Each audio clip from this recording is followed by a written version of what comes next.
Ibrani 12 ayat yang kelima sampai 13. Mari kita baca bersama-sama.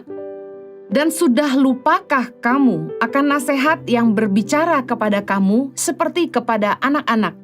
Hai anakku, janganlah anggap enteng didikan Tuhan, dan janganlah putus asa apabila engkau diperingatkannya. Karena Tuhan menghajar orang yang dikasihinya, dan ia menyesah orang yang diakuinya sebagai anak. Ayat ke-7, jika kamu harus menanggung ganjaran, Allah memperlakukan kamu seperti anak. Di manakah terdapat anak yang tidak dihajar oleh ayahnya? Tetapi jikalau kamu bebas dari ganjaran yang harus diderita setiap orang, maka kamu bukanlah anak, tetapi anak-anak gampang.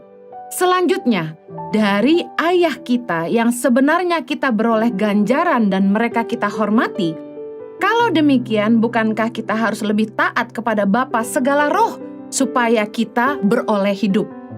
Sebab mereka mendidik kita dalam waktu yang pendek sesuai dengan apa yang mereka anggap baik, tetapi Dia menghajar kita untuk kebaikan kita, supaya kita beroleh bagian dalam kekudusannya. Memang tiap-tiap ganjaran pada waktu ia diberikan tidak mendatangkan sukacita tetapi duka cita. Tetapi kemudian ia menghasilkan buah kebenaran yang memberikan damai kepada mereka yang dilatih olehnya. Sebab itu, kuatkanlah tangan yang lemah dan lutut yang goyah, dan luruskanlah jalan bagi kakimu, sehingga yang pincang jangan terpelecok, tetapi menjadi sembuh. Dari firman Tuhan yang kita baca, Rasul Paulus mengajar kita bahwa Tuhan itu menghajar orang yang dikasihinya. Seperti Bapa mendidik anak-anaknya. Ketika kita nakal, ketika kita tidak ikut aturan orang tua, pasti orang tua akan menghajar kita, mendidik kita. Waktu anak-anak saya masih kecil, saya memberikan sebuah batasan bahwa mereka tidak boleh saling menyakiti. Kalau mereka hanya nakal-nakal kecil, saya tidak pernah pukul. Dan puji Tuhan, saya bersyukur sekali dikaruniai 3 anak kandung yang tidak nakal. Waktu mereka kecil, tidak pernah meminta sesuatu tuh sampai merengek, atau sampai ngamuk, sampai nangis-nangis, guling-guling di lantai gitu ya. Puji Tuhan gak pernah. Mereka kalau mau sesuatu tuh mereka tanya baik-baik. Mereka bilang, "Mamah mahal ya?" Atau mereka akan bertanya dengan kata, "Boleh nggak?" Nah, tetapi ketika mereka melanggar aturan yang saya buat, yaitu kalian tidak boleh saling menyakiti. Nah, yaitu mereka ketika bertengkar, mereka mulai tendang-tendang, saling pukul, atau saling jenggut rambut karena masih kecil dulu ya. Saya pasti langsung ambil ikat pinggang.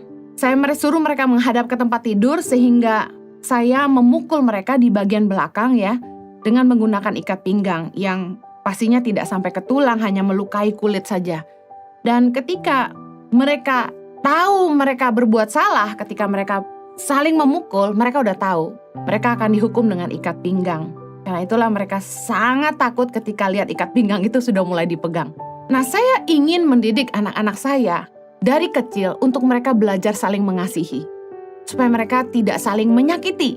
Saya percaya anak-anak saya tahu bahwa saya tidak memukul mereka karena saya membenci mereka, tapi karena saya mengasihi mereka dan saya ingin mendidik mereka.